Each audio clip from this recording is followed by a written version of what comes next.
자, 또 시작합니다. 잠시 잘 쉬었죠? 다시 시작합니다. 24절부터입니다. 요한복음 14장 26절부터.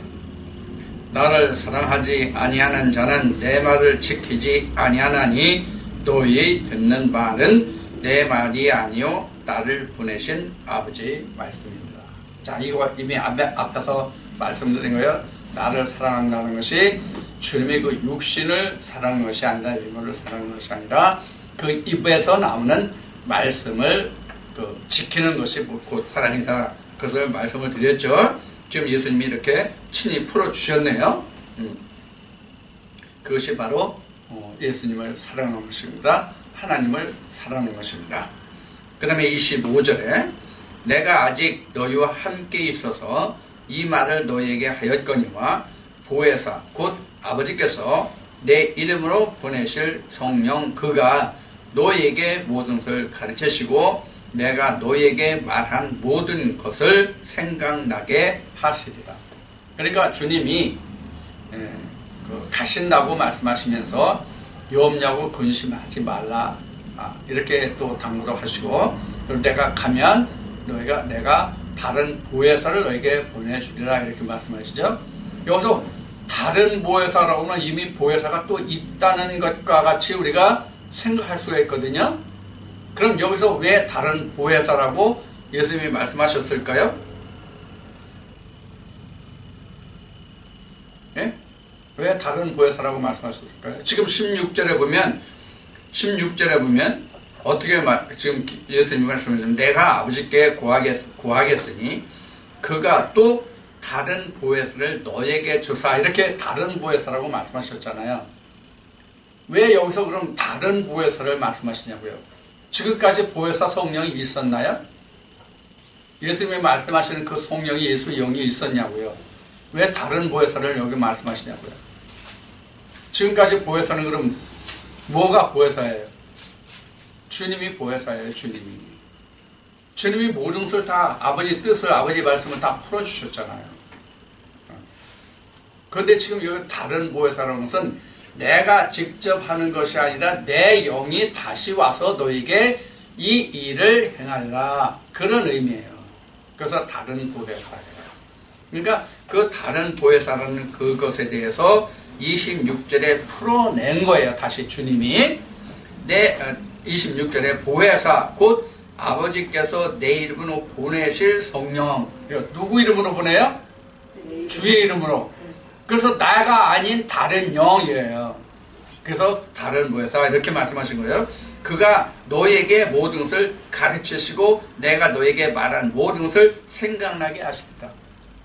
실제로 예수님이 말씀하신 이 말씀과 같이 예수의 제자들이 그래서 오순절에 주의 성령을 받은 후에야 예수님이 말씀하신 그 모든 것들을 다 깨닫게 됐잖아요. 한 예를 든다면은 그 성전을 허물어라 내가 3일 만에 다시 세우겠다는 것도 예수님이 부활하신 후에야 이 말씀을 알았잖아요. 부활하시고 성령을 받고 나서 이들이 그 말씀을 알았단 말이에요. 바로 이런 것들이 바로 성령이 모든 걸 깨닫게 하고 기억나게 하고 생각나게 한다 이제 그런 말씀이란 말이에요. 우리도 지금 성령이 교회에 들어가신 말씀 즉 인자가 뿌리는 그 씨의 말씀을 들을지라도 성령이 와서 다시 역사해서 그것을 깨닫게 하고 생각나게 가지고 풀어주지 아니하면 그 말씀을 알 자가 없는 거예요.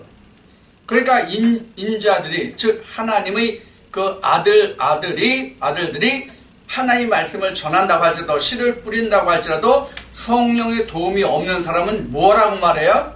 저 사람 이상한 거 말한다. 저 사람 이단이다. 이렇게 말한단 말이에요. 그것을 우리가 이 말씀에서 26절에서 우리가 예수님이 말씀하시는 바가 무엇인지를 우리가 들을 수가 있어요. 27절에 평안을 너에게 끼치겠노니 곧 나의 평안을 너에게 주노라. 내가 너에게 주는 것은 세상에 주는 것 같지 아니하니라. 너희는 마음의 근심도 말고 두려워하지도 말라. 이렇게 말씀하세요. 자, 지금 여기서 주님이 주시는 평안을 얘기하고 있어요. 주님이 주시는 평안을 말씀하고 계신데 이것은 세상에 주는 것과 같지 않다 이랬어요. 자, 여기서 세상에 주는 평안이라는 것은 뭘 말하는 건가요? 세상에 주는 평안이라는 것은 예수님이 무엇을 염두에 두고 말씀하시냐고요. 이때로 말하면 바리새인들의 교훈이 세상에 주는 평안이에요. 그리고 예수님이 주시는 평안이 그래서 그들의 것과 다르다 그런 얘기예요. 내가 주는 평안은 세상에 주는 것과 같지 않다. 자, 여기서 우리가 세상이라는 말이 또 나왔기 때문에 세상이라는 것을 다시 풀어볼게요. 자, 풀어보고는 다시 우리가 기억을 삼가 봅시다. 우리가 일반적으로 그 교회에 다니지 않는 일반 사회생활을 하는 사람들이나 교회 다니는 사람들이나 우리가 이 세상이라는 얘기를 많이 하잖아요. 뭐 한 예를 들면 참 세상 악해졌어. 세상 너무 악해서 세상이 왜 이렇게 시끄럽고 요란하지? 그러면 뭐가 시끄럽고 요란하다는 거예요? 세상이 시끄럽고 요란하다는 얘기는 사람 살아나가는 그 삶의 모습들이 시끄럽고 요란하고 조용하지 못하다고 악하다고 하는 얘기잖아요. 이 세상은 우리가 자연계를 생각하는 사람은 아무도 없어요. 이 세상이 뭔지 생각지 않고 무심코 말하는 사람은 있을지라도 우리가 이 세상을 자연계를 세상이라고 하는 사람은 없다고요. 사람이 세상이 된 거지. 그래서 이 세상에 관해서는 마태복음 13장 10절에는 비유해서 잘 나와 있어요. 세상이 뭔지.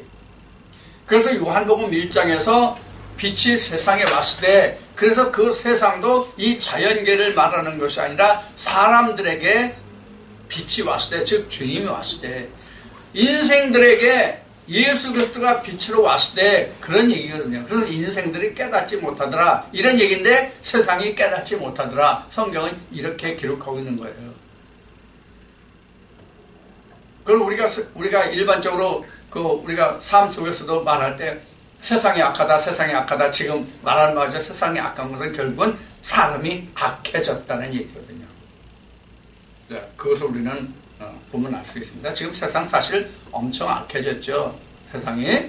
그래서 우리나라는 그 총기를 소유할 수 있는 나라가 아니에요. 근데 총기를 소유할 수 있는 법적으로 소유할 수 있는 그런 나라들에서 지금 총기 사고가 엄청 많이 일어나잖아요. 엊그제도 어느 학교에 들어가서 무차별적으로 총을 쏴가지고 140여 명이 죽었다는 그런 보도가 있었어요.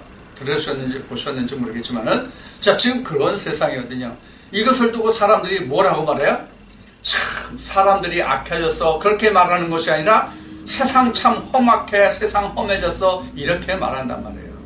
그럼 그 세상이 뭐예요? 사람을 두고 하는 말이잖아요. 그래서 우리도 그냥 무심코 하는 말이지만 그것을 다시 그 안에 들어가서 그 말을 곰곰 뜯어보면 세상이라는 것은 곧 사람을 말하고 있음을 우리가 알 수 있어요. 그래서 성경도 세상이라는 말이 이 자연계를 말하는 것이 아니라 사람들을 놓고 말하고 있다는 것을 우리가 이해하시면 돼요.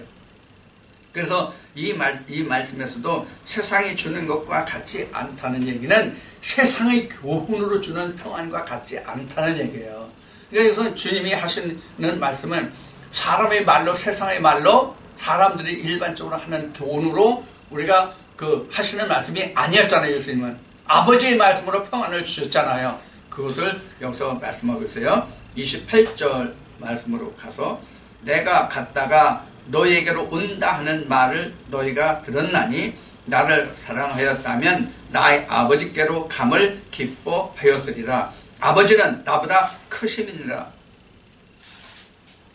지금 예수님이 앞에서부터 내가 예배할 곳을 처소를 예배하고 처소를 예배하는 데가 다시 오리라고 말씀하셨고 세상은 나를 보지 못하지만은 너희는 잠시 후에 나를 다시 볼 것이다 이렇게 말씀하시잖아요. 그래서 지금 유다가 왜 그런 말씀을 하시는지를 물어보기도 하고요. 자, 이제 그런데 여기서 지금 예수님이 말씀하시는 28절에서 말씀하시는 이 말씀을 보면은 갔다가 내가 너희에게로 다시 온다고 말씀하시잖아요. 이걸 예수님이 다시 오시면 뭐예요? 우리가 흔히 하는 말, 요사이 우리 기독교에서 쓰는 말로는 재림이잖아요. 그래서 제자들에게는 예수님이 성령으로 오신 것이 그들에게는 재림이었단 말이에요. 성령으로 오시는 것이 그들에게는 재림이었단 말이에요. 그럼 우리에게도 그럼 예수님이 성령으로 오시면 그것이 재림인가요? 재림인가요? 우리에게는 초림이에요. 이것도 이제 고린도전서 15장에서 지난 시간에 말씀드린 것이 고린도전서 15장 부활의 순서에서 차례 부활도 차례가 있다는 말씀에서 여러분들께 다시 또 나눠보겠습니다. 그 다음에 29절에 이제 일이 이루기 전에 너에게 말한 것은 일이 이룰 때에 너희로 믿게 하려 합니다.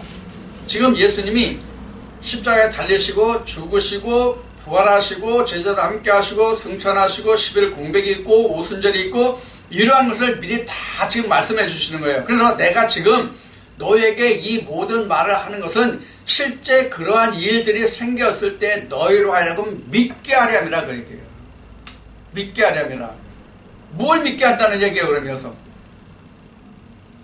예수님이 말씀하시는 제자들에게 믿게 하려면이라고 지금 여기 지금 29절인가 지금 말씀하시는데 지금 믿게 하려면이라는 것이 무엇을 믿게 한다는 얘기예요, 예수님이.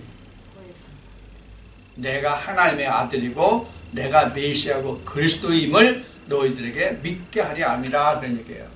그래서 실제로 예수님이 제자들에게 이렇게 요한복음 14장에서 10절까지 고별강하신 이 내용이 오순절을 통해서 제자들에게 다 이루어지잖아요. 그 말씀이 성취되잖아요. 자, 그것을 지금 예수님이 29절에서 말씀하고 계시고요. 30절에 보면 이후에는 내가 너희와 말을 많이 하지 아니하리니 이 세상 임금이 오겠습니다. 그러나 저는 내게 상관계할 것이 없으니 오직 내가 아버지를 사랑하는 것과 아버지의 명하신 대로 행하는 것을 세상으로 알게 하려 함이로라. 일어나라 여기를 떠나자 하시니라. 자, 이렇게 지금 예수님이 제자들에게 말씀하시고 이제는 내가 너에게 말할 시간이 많지 않다. 왜냐하면 내가 이제 죽을 때가 다 됐다 그런 얘기잖아요. 십자가에 달릴 때가 다 됐다. 그래서 내가 너에게 많은 말을 할 그런 그 시간이 없다. 지금 이런 얘기를 지금 하시는 거예요. 지금 요한복음 14장부터 지금 예수님이 말씀하신 이것은 우리가 모세경으로 보면 어디에 비교할 수 있어요? 모세경으로 보면 어디에 비교할 수 있어요? 신명기에 비교할 수 있어요. 신명기의 말씀이 뭐예요? 모세가 자기가 이제 죽을 줄 알고 하나님이 자기를 데려가실 줄 알고 남은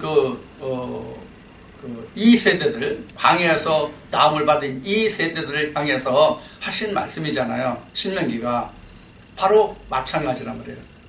지금 예수님으로 보면 육체로 가르치던 그때가 바로 1세대에 해당하는 거예요. 그리고 영으로 가르치는 게 2세대 부활체로 그래서 40일 동안 함께 하시잖아요.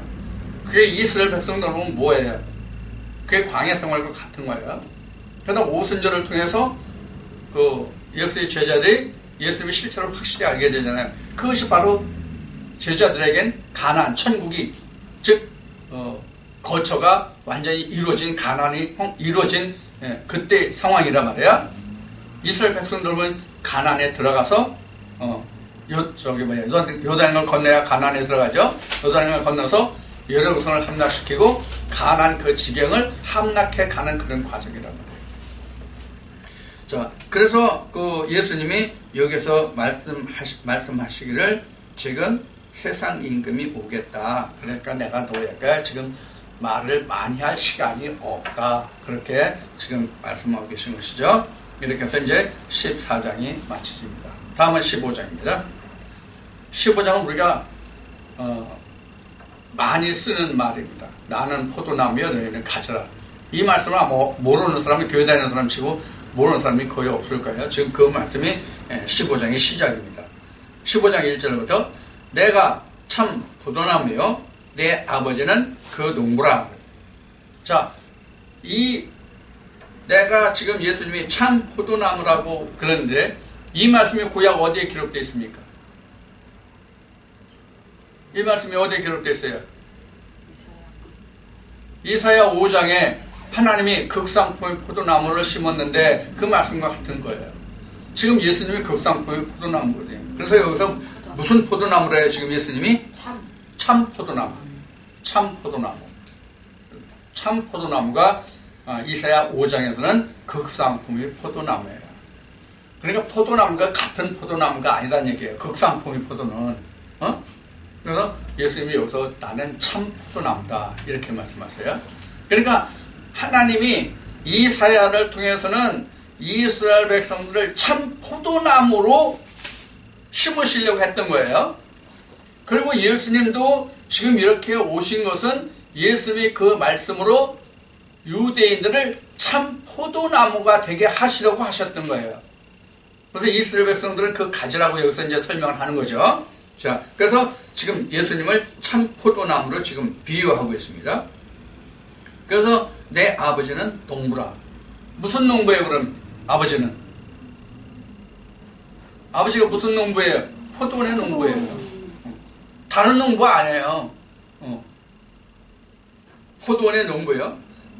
내가 참 포도나무요, 내 아버지는 그 농부라. 그러면 내 아버지가 농부고 예수님이 포도나무면 그 포도나무를 누가 경작한다는 얘기예요? 하나님이 경작한다는 뜻이 되죠. 그렇죠? 지금 이 말씀을 보면 지금 그런 깊은 뜻이 들어있어요. 내가 포도나무인데 이 포도나무는 하나님이 나를 경작하고 나를 키운다. 그런 뜻이에요. 이미 앞에서 말씀하셨어요. 14장에서. 내가 너에게 말하는 것은 내가 하는 것이 아니라 내 속에 있는 아버지가 말씀하시는 것이다. 이렇게 얘기했잖아요. 그래서 앞에서도 또 말씀하시기를 아버지께로부터 보냄을 받은 자는 아버지를 보았느니라. 그래서 너희가 보냈으면 너희가 나도 알고 너희가 나를 보았으면 아버지를 본 것이다. 이렇게 예수님이 누누이 말씀하시는 것이고요.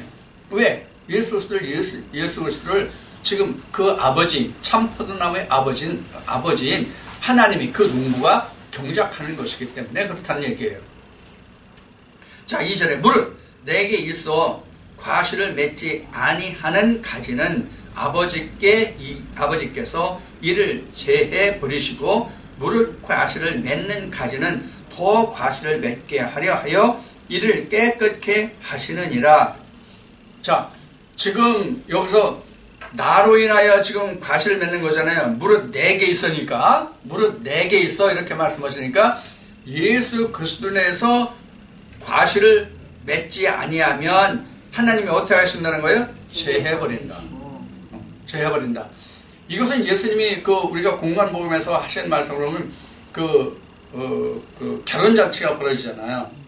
결혼잔치가 벌어지는데 그 결혼잔치에 어떻게 해요? 어느 임금이 결혼잔치를 해서 가서 그 자기 종들을 보내서 불러오게 하잖아요. 그 잔치에 참여하도록.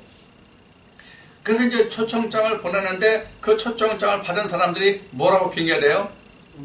나는 땅을 다시 샀으니까 그 땅을 갈아야 된다 그러고, 나는 이제 결혼했으니까 신부를 즐겁게 해줘야 된다 그러고, 이리 핑계대고 저리 핑계대고 아무도 안 왔잖아요.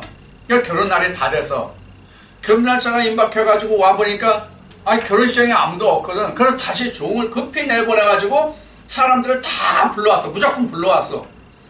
그럼 사람은 많이 왔는데 가서 보니까 어때요? 임금 가서 보니까 이거 예복을 안 입었네. 그 예복이 바로 뭐냐면 지금 예수 그리스도께서 주께서 말씀하신 것 같이 나로 인해서 열매를 맺음이 곧 예복이란 말이에요. 예수 그리스도로 인해서 열매를 맺는 것이 예복이란 말이에요. 그러니까 앞에 이제 평안을 말씀하실 때, 예수님이 평안을 말씀하실 때 14장에서 말씀하실 때 세상이 주는 평안과 같지 않다고 말씀하셨잖아요.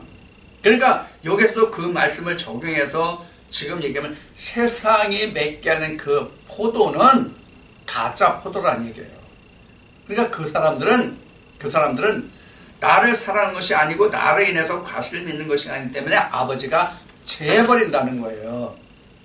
제해버리고 무릇 과실을 맺는 가지는 더 과실을 맺게 하려 하여. 이렇게. 자, 이 과실을 더 맺게 하려가 뭐예요? 이 과실을 더 맺게 하려가 뭐냐고요? 자, 여러분들이 과실을 더 맺게 하는 거면 뭡니까? 천국의 지경을 넓히는 게 과실을 많이 맺는 거예요. 그래서 여러분들에게 이런 말씀을 드렸죠. 이스라엘 백성들이 애굽을 출발해가지고 광야를 거쳐서 가나안에 들어가요.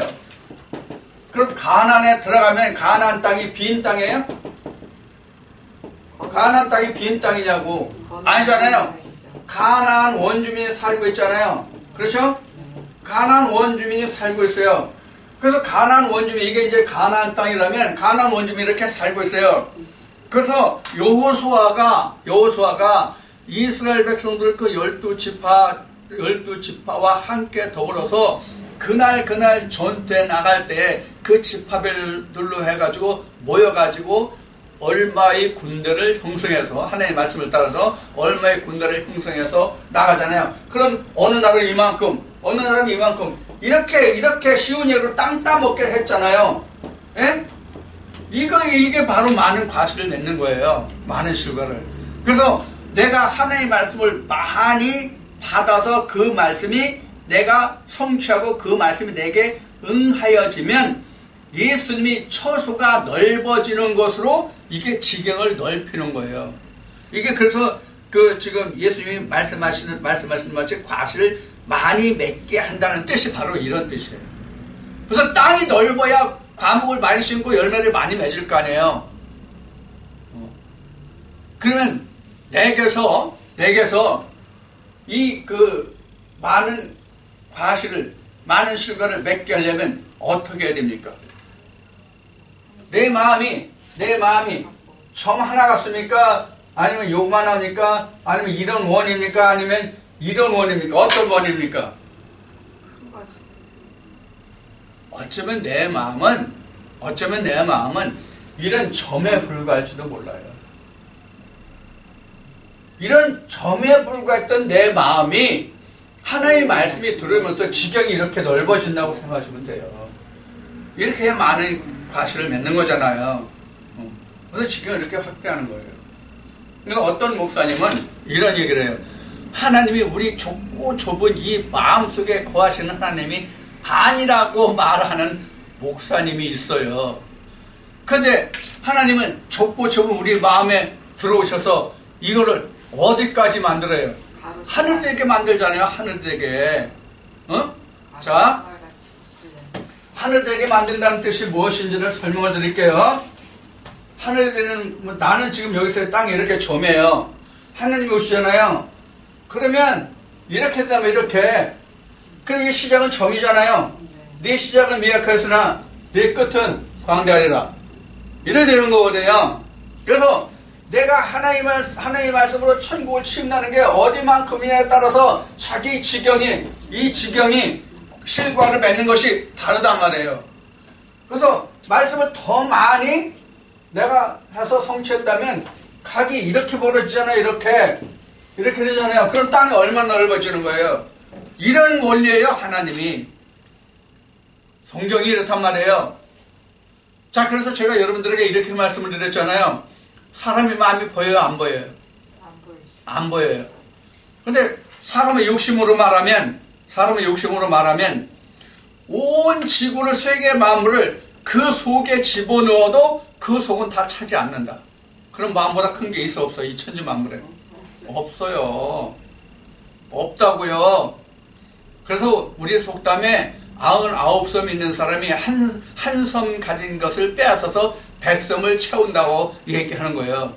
그럼 그 사람이 100섬 채우면 그 다음엔 욕심 없어요? 꽉 찼어요? 아니거든요. 그와 같은 것을 말하는 거예요.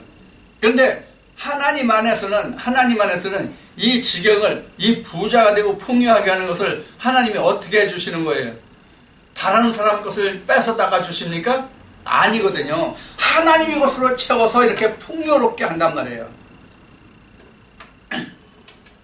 이제 그 말씀을 여러분들이 들어서 이해를 하시면 되겠고요. 그 다음에 3절 보면 너희는 내가 일러준 말로 이미 깨끗하였으니.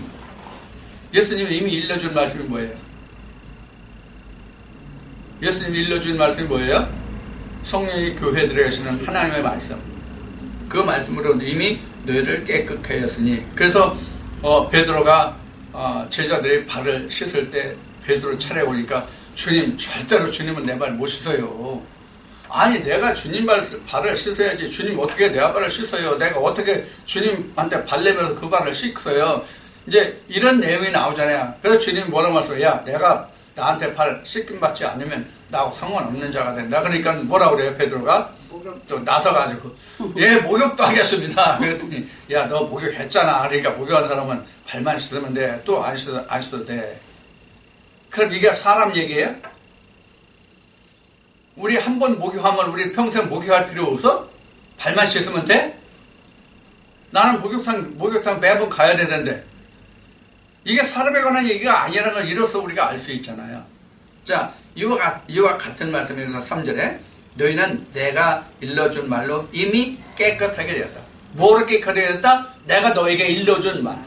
내가 너에게 한 말로 너희는 이미 깨끗하게 되었다. 목욕을 이미 했다. 그런 얘기예요.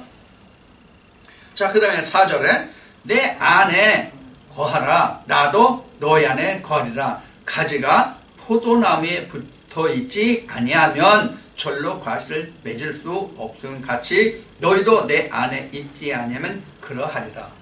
그러니까 내가 너에게 일러준 말로 너희가 깨끗하게 됐다고 지금 주님이 말씀하신 거잖아요. 그래서 너희가 내 말에 거하라. 그러면 너희가 과실을 맺을 수 있다. 그런 얘기란 말이에요.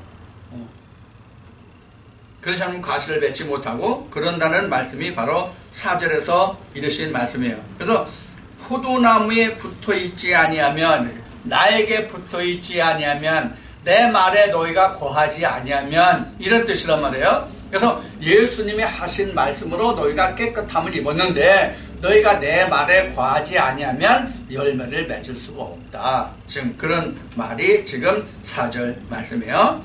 자, 5절에 나는 포도나무요 너희는 가지니 저가 내 안에 내가 저 안에 있으면 이 사람은 과실을 많이 맺나니 나를 떠나서는 너희가 아무것도 할 수 없음이니라. 자, 여기서 우리가 믿음이라는 것을 한번 생각을 해봐요. 이 말씀에서. 자, 나를 떠나서는 아무것도 할 수 없다는 말씀이잖아요. 이 말이 지금 5절 말씀이. 다시 봐요.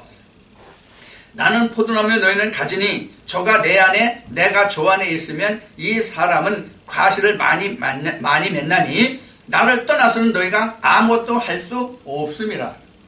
그래서 너희는 나에게 붙어있으라는 얘기거든요. 그러면 나에게 붙는다는 얘기가 무슨 말이냐면 내 계명을 지키라는 얘기잖아요. 내 말로 너희가 깨끗함을 입었으니 너희가 내 안에 거하면 너희가 나로 내어 많은 열매를 맺을 수 있다는 것이거든요. 자, 그러면 예수님이 여기서 말씀하시는 열매를 많이 맺는 게 앞에 말씀드린 것이 이런 거란 말이에요. 땅 따먹기라고 지금 표현을 했잖아요. 자, 그래야 자기 지경이 넓어지면 포도나무가 더 많이 자라서 열매를 맺는 것이죠. 즉, 지경을 넓히면, 예수 그리스도에서 지경을 넓히면 가지가 뻗는 것과 같잖아요. 그래서 포도나무는 가지를 많이 맺어야, 사실 그 모든 과일을 맺는 나무들이 가지가 많아야 그 가지가 많을수록 열매를 많이 맺는 건 우리가 다 아는 사실이잖아요. 그렇기 때문에 우리도 주님의 말씀으로 가지를 많이 내야 되는데 나는 하나인데 가지를 어떻게 냈냐고. 이 팔을 몇 개를 이 가지라고, 팔이 가지라고 한다면 이 팔을 4개, 8개 이렇게 만들 수 있는 것은 아니잖아요. 그래서 이 가지를 많이 낸다는 것은 말씀으로 많이 풍요롭게 하는 것. 그래서 이제 요한복음 21장에 가면은 베드로에게 내 양을 치라 내 양을 먹이라 말씀하시잖아요. 이게 바로 지금 여기에서 말씀을 하시는, 예수님이 말씀하시는 그 말씀이에요. 지금 너희가 가지를 많이 뻗으면 이 얘기가 같은 거란 말이에요. 내 양을 먹이라 치다가 무슨 말인지 이해가 되죠? 자, 그래서 이제 6절에 이렇게 이제 말씀이 정했어요. 그래서 예수님과 함께 거하지 않으면 그 가지가 열매를 맺지 아니하니까 불에 말라서 버려져서 바로 이제 사람들에게 뭐하다가 불에 사른다. 이렇게 돼 있어요. 지금 6절 말씀에. 그러면 예수님에게 가지가 되어서 그 붙지 않으면 마른 가지다 하는 뜻이 뭘까요? 뭘까요? 예수님이 포도나무이면서 요한복음 4장의 말씀과 같이 생수의 근원이잖아요.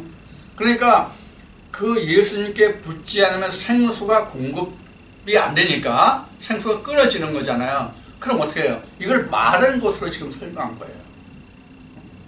그러니까 예수님께 붙어 있어야 그 말씀이 생수가 되어서 많은 가지를 뻗쳐서 열매를 맺을 수가 있잖아요.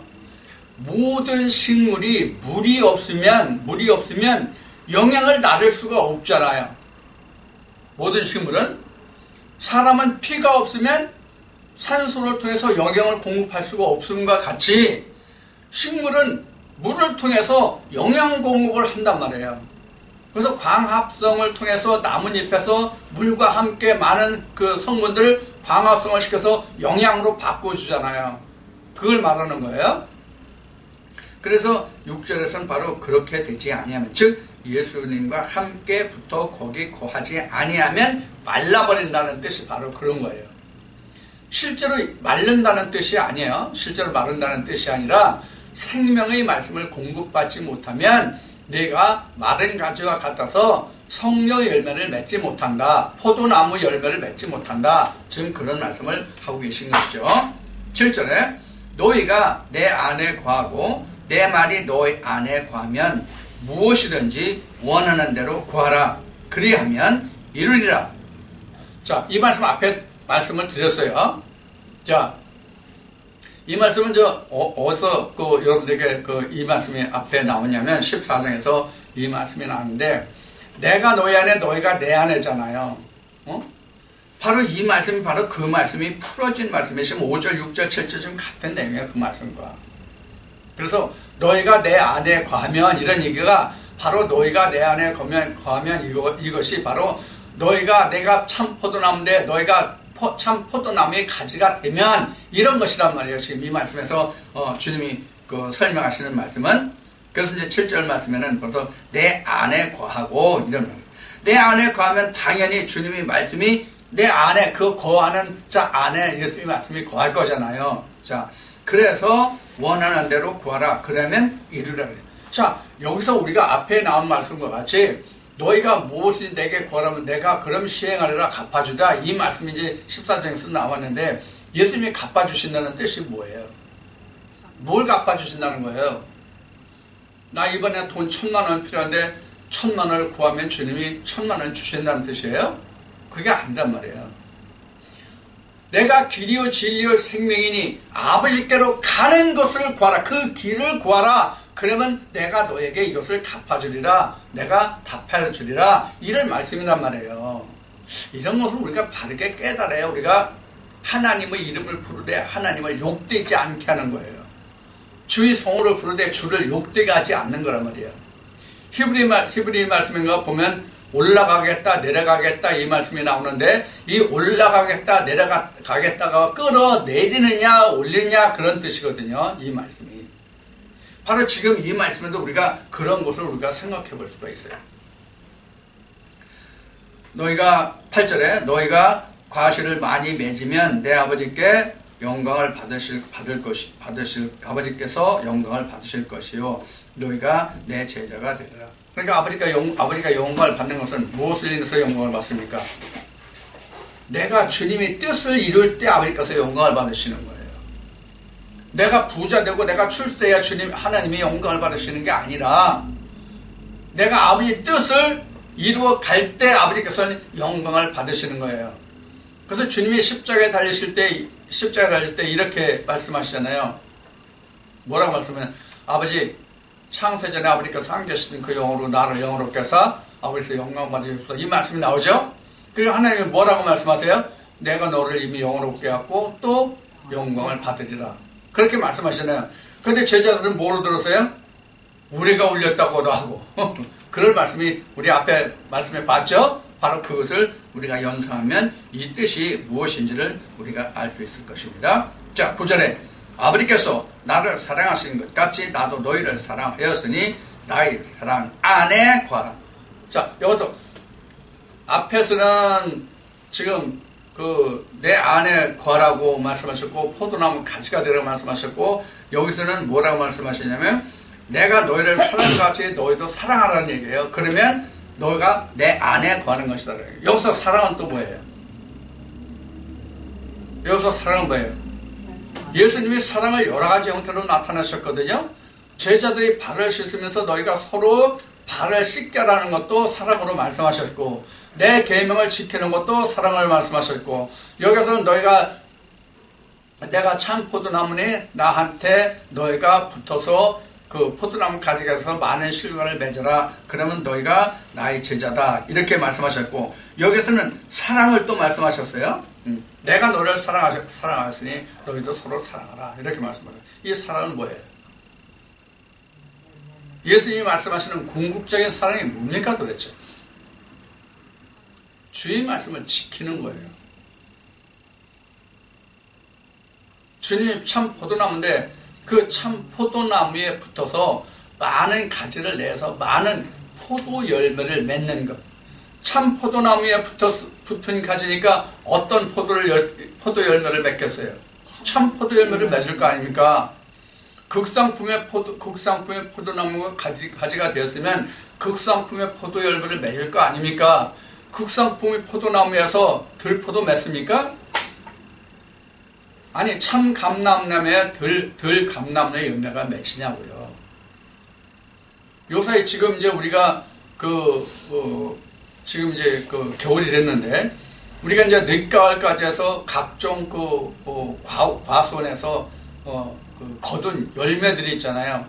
가장 대표적인 게 이제 사과, 배, 감, 이런 거를 이제 지금 들 수가 있는데, 예를 들어서 지금 감나무를 예를 들어서 사과는 내가 잘 모르겠어. 감은 내가 한두 가지 정도 아는데, 감리에서 대봉을 심었고 단감나무가 있어. 지금 대봉과 단감나무가 있는데, 단감나무에서 그것을 잘 가꾼다고 해서 거기서 대봉 열려요? 대봉 감나무에서 가꾸지 않는다고 해서 대봉 감나무에 단감 열려요? 안 열리잖아요. 열매가 잘 맺든 아니면 가꾸지 않아서 열매가 초라하게 열리건 어떤 열매를 맞아요? 다 같은 열매를 맞아요. 그런 거거든요. 자, 그래서 심은 대로 거둔다는 뜻이에요. 자, 그래서 여기서도 지금 예수님이 말씀하시기를 지금 사랑이라는 말씀이 바로 그런 뜻이에요. 너희가 참 포도나무에 가지가 되었으면 참 포도 열매를 맺어라. 이것은 곧 예수님이 하신 말씀을 두고 하는 것이기 때문에 말씀을 지키는 것이 곧 나를 사랑한 것이다. 그런 얘기예요. 자, 10절 말씀에 내가 아버지의 계명을 지켜 그의 사랑 안에 거하는 것 같이 너희도 내 계명을 지키면 내 사랑 안에 거하리라. 주님의 계명을 지키면 이렇게 말씀이 나왔잖아요.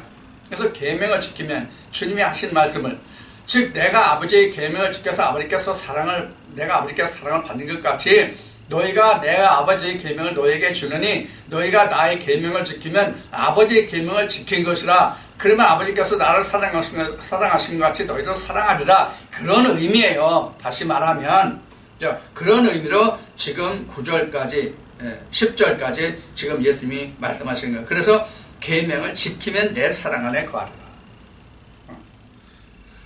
계명을 지키는 것이 사랑입니다. 그래서 우리를 사랑하면 아가페니, 에로스니 여러 가지 사랑을 얘기하는데, 이 사랑은 바로 예수님의 말씀을 지키고 행하는 것이 사랑이에요.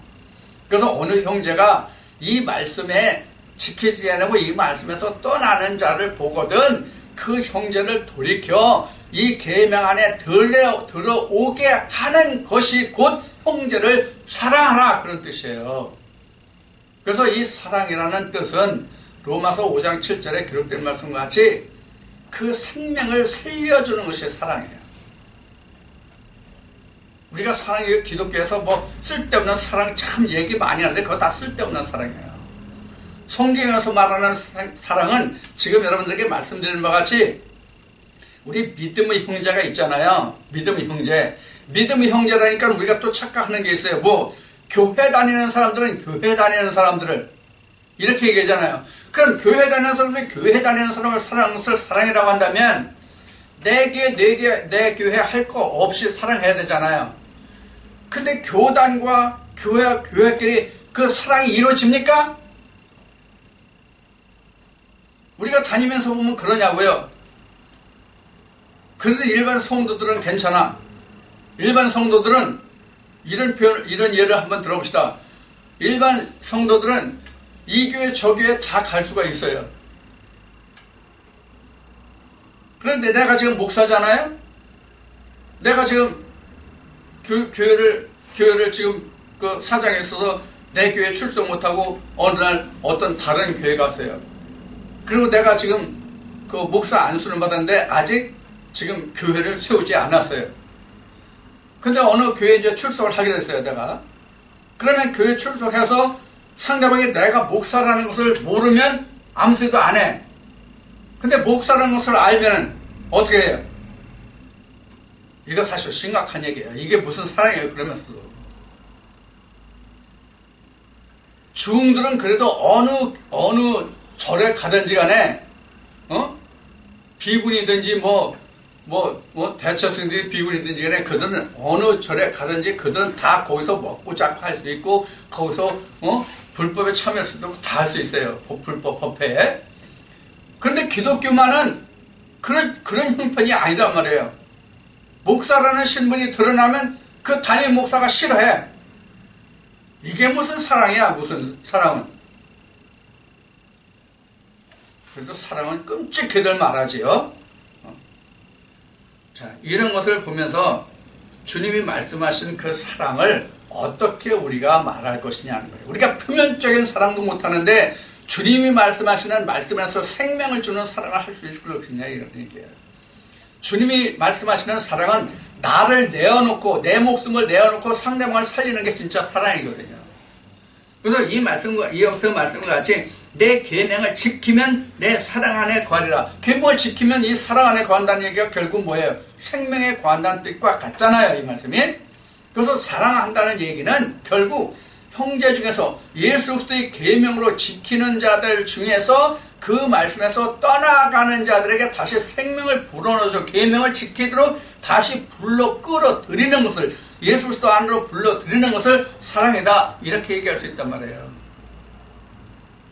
자, 사랑의 개인 여러분들 이해하셨죠? 자, 그 다음에 11절 갑니다. 내가 이것을 너희에게 이름은 내 기쁨이 너희 안에 있어 너희 기쁨을 충만하게 하려 함이니라. 이게 앞에서 예수님이 말씀하시는 내가 주는 평안은 세상이 주는 평안과 같지 않다는 것에 대한 답이에요. 11절이 내가 이것을 너희에게 이름은 즉 말하는 것은 이런 얘기예요. 자, 그런 것은 내 기쁨이 너희 안에 있어 너희 기쁨을 충만하게 하려면, 이게 평안이잖아요. 기쁨이 내 안에 충만한데 슬플 사람 있어요? 아니, 기쁨이 충만한데 슬프고 외롭고 뭐 쉬운 얘기로 쉬운 얘기 아니라 막말로 자살하고 싶고 그 상황에서 어디론가 탈피하고 싶고 뛰쳐나고 싶고 그런 생각이 있어요? 없잖아요. 그러니까 그 계명 안에 지키는 그 계명 안에 거해서 그 계명을 지키는 것이 사랑이고, 그것이 곧 주님이 말씀하시는 평안이에요. 기쁨이에요. 그것이 너희 안에 충만하게 하렵니다. 뭐 하면? 내 계명을 지켜서 서로 사랑하면 그 기쁨이 너희 안에 충만할 것이다. 이것이 평안이다. 12절 내 계명은 곧 내가 너희를 사랑하는 것 같이 너희도 서로 사랑하라 하는 이것이니라. 서로 사랑하라. 서로 사랑하라, 이 얘기는 그 계명을 서로 지키게 하라가 사랑이잖아요. 앞에 11절의 말씀을 놓고 본다면 예수님이 하신 말씀이 사랑이라는 것이, 너희가 서로 사랑하라, 내 계명을 사랑, 내가 너희를 사랑과 같이 너희도 사랑하라 는 것은 11절의 말씀을 놓고 보면 내 계명을 서로가 지켜라, 그것과 같다는 얘기예요. 그것이 주님을 사랑하고 형제를 사랑하는 거잖아요. 13절에 사람이 친구를 위하여 자기 목숨을 버리면 이에서 더 큰 사랑이 없나니 너희가 나의 명한 대로 행하면 곧 나의 친구라. 자, 여기서 지금 예수님이 말씀하시기를 친구를 위하여 자기 목숨을 버리면 이에서 더 큰 사랑이 없다, 이렇게 말씀하세요. 이거 지금 뭘 두고 말씀하시는 것 같아요? 그 뒤에 보면 14절에 보면 예수님이 너희가 이 계명을 지키면 나의 명한 대로 행하면 너희가 나의 친구라 그래요. 그러면 예수님이 13절에서 말씀하시는 친구를 위하여 목숨을 버린다는 이 뜻이 뭐냐고요? 내가 너희들을 위해서 목숨을 버린다 이 뜻이잖아요. 맞죠? 내가 너를 위해서 목숨을 버리면 이보다 더 큰 사랑이 없다 그런 얘기예요. 이게 친구잖아요. 자, 여기서는 친구라는 말이 나왔는데 하나님이 구약에서 보면 이 친구 벗이라고 그 칭함을 받은 사람이 하나 있는데 그 사람이 누구예요? 아브라함이죠. 그죠? 아브라함이 하나님을 믿으니 이를 의를 여기고 하나님이 아브라함을 벗이라 칭했다는 말씀이 창세기에 기록되잖아요. 그래, 이게 그 말씀과 똑같은 거예요. 제자들에게 이르시기를, 예수님이 이르시기를 너희가 내 계명 안에 과라. 그러면 내가 너희를 사랑하는 것이다. 너희가 나를 사랑하는 것이다. 그렇게 말씀하시면서 내가 친구로 해서 내가 목숨을 버린다 이거예요. 그보다 더 큰 사랑이 없다 이거예요. 그래서 너희가 내 계명 안에 거하면 너희는 나의 친구라. 나의 명하는 대로 계명을 지키면 너는 나의 친구라. 그러니까 내가 너희를 위해서 내가 죽는다 이 뜻이란 말이에요. 이 말씀이 이것보다 더 큰 사랑이 없다는 것이에요. 그럼 예수님이 여기서 지금 자기 목숨을 버린다고 말씀하셨는데 예수님이 이 목숨을 버림으로써 그 친구, 제자들을 위한 결과가 무엇입니까? 오순절이죠. 오순절을 인해서 이들이 진짜 살아났잖아요. 오순절을 인해서 제자들이 살아나잖아요. 사도들이. 살아나지 않았으면 예수님이 하신 말씀이 다 거짓이에요. 성령을 보내준다고 한 말씀이 거짓이었단 말이에요. 그것으로 인하여 제자들이 다 살아나지 9시간에 한 이 도표 다 지워졌는데 제자들이 그로 인해서 살아났잖아요. 모두가 다. 그것을 지금 말씀하신 거예요. 그래서 친구로 해서 목숨을 버린다 이 뜻이 바로 그런 뜻이란 말이에요. 그래서 이것을 예수님은 뭐라고 말씀하셨어요? 11절 12절에서 사랑이라고 말씀하셨잖아요. 자, 그런 이제 사랑이 무언가를 이로써 여러분들이 이해를 충분히 하셨을 것 같습니다.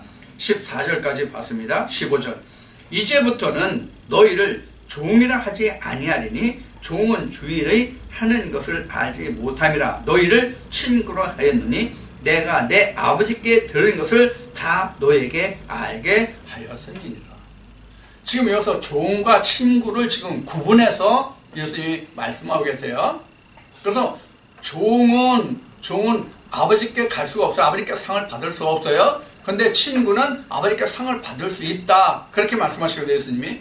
그래서 너희가 나의 친구가 됐기 때문에 아버지의 그 모든 것을 내가 너희에게 다 나타냈다. 친구인 너희에게 다 나타냈다. 그런 얘기거든요. 그럼 여기서 친구라는 뜻을 어떤 뜻으로 여기서 해석하면 가장 타당하겠습니까? 여기서 친구라는 그 뜻을 무엇으로 너희를 친구라 하였느니 16, 15절 그 중반에 보면 그렇게 했잖아요. 너희를 친구라 하였느니 그랬고 내 명하는 대로 내 계명을 지키면 나의 친구라 그랬고 여기서 그러면 친구라 하는 것이 뭐냐고요? 친구가 되면 뭐예요? 친구가 된다는 것은 뭘 말하는 거예요? 하나님의 아들이 됨을 얘기하는 거예요. 결국은 계명을 지키는 자, 예수 그리스도의 계명을 지키는 자는 하나님의 자녀잖아요. 그러니까 하나님의 자녀가 됐다는 것을 말씀하고 있어요. 실제로는 예수님이 친구라고 말씀하셨지만 그러면 여기서 친구라고 한 이유가 뭘까요? 친구라고 한 이유가 뭘까요? 같은 능력이다. 같은 피로 됐다는 뜻이에요. 같은 계명 안에 있다는 뜻이에요. 여기서 친구라고 설명해서 우리가 이렇게 해석할 수 있어요. 이제 로마서나 사도행전, 특히 이제 로마서에 보면 이제 그 말씀이 잘 기록되지만 예수 그리스도를 둘로 보잖아요. 예수 그리스도를. 그래서 혈통으로는 다윗의, 그리고 성령으로는 하나님의 아들, 이렇게 나오잖아요. 그래서 우리는 원래 성령으로 난 자가 아니잖아요. 그래서 친구예요. 즉 아바 아버지라 부른다는 말과 같은 맥락에서 이 말씀을 우리가 해석해 보면 돼요. 그래서 친구예요. 즉 우리는 같은 피로, 원래 우리도 처음부터 성령으로 낳고 우리가 다 하다면 어떻게 돼요? 내가 전부 성령으로 왔다면 예수의 형제들이에요. 그죠? 예수의 형제예요. 근데 우리는 예수의 계명으로 낳았기 때문에 예수의 계명으로 난 자들끼리는 우리는 형제라고 하는 거예요. 그래서 형제를 사랑하라 이렇게 된 거예요. 그런데 우리는 성령으로 바로 난 자가 아니기 때문에 우리는 예수의 형제가 아니라 친구다 이렇게 말한 거예요. 이거 무슨 뜻인지 잘 이해를 하세요. 이거 잘 이해를 하지 않으면 이 말씀이 좀 오해를 날 수가 있습니다. 그래서 지금 말씀드린 것 같이 예수의 제자들끼리는 형제란 말이에요. 같은 계명으로 난 자니까. 예수 그리스도의 계명으로 난 자니까. 그래서 우리도 이 예수 그리스도의 계명으로 난 자들은 다 형제예요. 그래서 형제를 사랑하라 이렇게 된 거예요. 그래서 교회 다니는 사람들이 다 형제가 아니라 성령이 교회들에 가시는 말씀으로 난 자만 형제예요. 성경적인 형제예요. 사람의 계명으로 난 자는 형제가 아니에요. 이것도 잘 여러분들이 이해하시길 바랍니다. 자, 16절에 너희가 나를 택한 것이 아니요 내가 너희를 택하여 세웠나니 이는 너희로 가서 과실을 맺게 하고 또 너희 과실이 항상 있게 하여 내 이름으로 아버지께 무엇을 구하든지 다 받게 하려 함이니라. 이 16절은 짧지만 이 말씀이 사실 그 의미가 굉장히 깊거든요. 이 말씀을 우리가 잠깐 나누고 이제 좀 쉬었다 할 건데 16절을 다시 이제 잠시 나누고 잠시 쉬었다가 다시 할 건데 이 16절에 보면은 어떻게 했어요?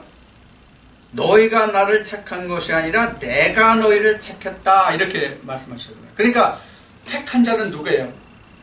하나님이 우리를 택한 거예요. 우리가 하나님을 선택한 게 아니에요. 이것을 우리가 잘 생각해야 돼요. 이 택했다는 것은 오늘날 교리로 보면 조직 신학을 교리를 보면 우리가 창세전 에베소 1장 4절에 보면 창세전 우리를 지명에 택하여 불렀다는 말씀이 나오잖아요. 에베소 1장 1장에 보면. 자, 그러면 우리가 하나님 앞에서 택함을 받았다는 것이 창세전이라니까 이것도 지금 여기서 택함을 받았다는 이 말씀과 연관해서 생각한다면 오늘날 그 교리로 말하는 것은 창세기에서 말하는 창세 때를 말하거든요. 바울도 그런 고백을 하잖아요. 내가 창세전에 하나님이 나를 지명에 택하여 불렀다는 얘기를 하잖아요. 그러면 그 창세가 언제예요? 택한 것이 언제예요? 지금 여기서 예수님 말씀하시는 너희가 나를 택한 것이 아니라 내가 너희를 택했다고 했으니까 예수님 때 택한 것이 되잖아요. 그렇죠? 예수님 택한 것도 예수님 때 택한 거잖아요. 그 이전에는 그럼 택한 말 다른 거 없어요, 그럼? 자, 그래서 우리가 지금 지난 그 수요일 날 그래서 예배 드렸던 내용이 바로 태초와 창세가 뭐냐는 것을 그래서 우리가 나눴던 것이거든요. 다음 증거될 말씀을 인해서 태초와 창세가 뭐냐는 것을 미리 말씀을 드렸던 거거든요. 말씀이 서로 연관이 안 되면 동떨어진 말씀에 대해서 그 다음 말씀을 우리가 이해하지 못하잖아요. 그래서 미리 태초와 창세가 무슨 뜻이냐, 같은 말이냐 다른 말이냐 이 말씀을 지난 수요일에 나눴는데 여기 16절에서 너희가 나를 택한 것이 아니요 내가 너희를 택하여 세웠나니 이 말씀을 다시 보면 하나님이 즉 빌립보서 말씀과 같이 사도 바울이 고백한 빌립보서 말씀과 같이 예수님은 예수 그리스도이기도 하지만 그리스도이시기도 하지만 하나님의 본체라고 말씀하셨잖아요.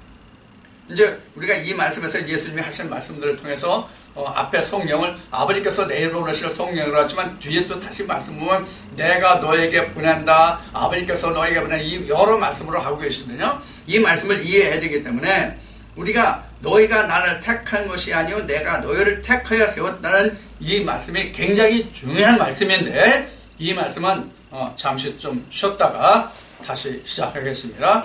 이 말씀을 여러분들이 다음 시간에 잘 들어두시고 꼭 기억해 두시기 바랍니다.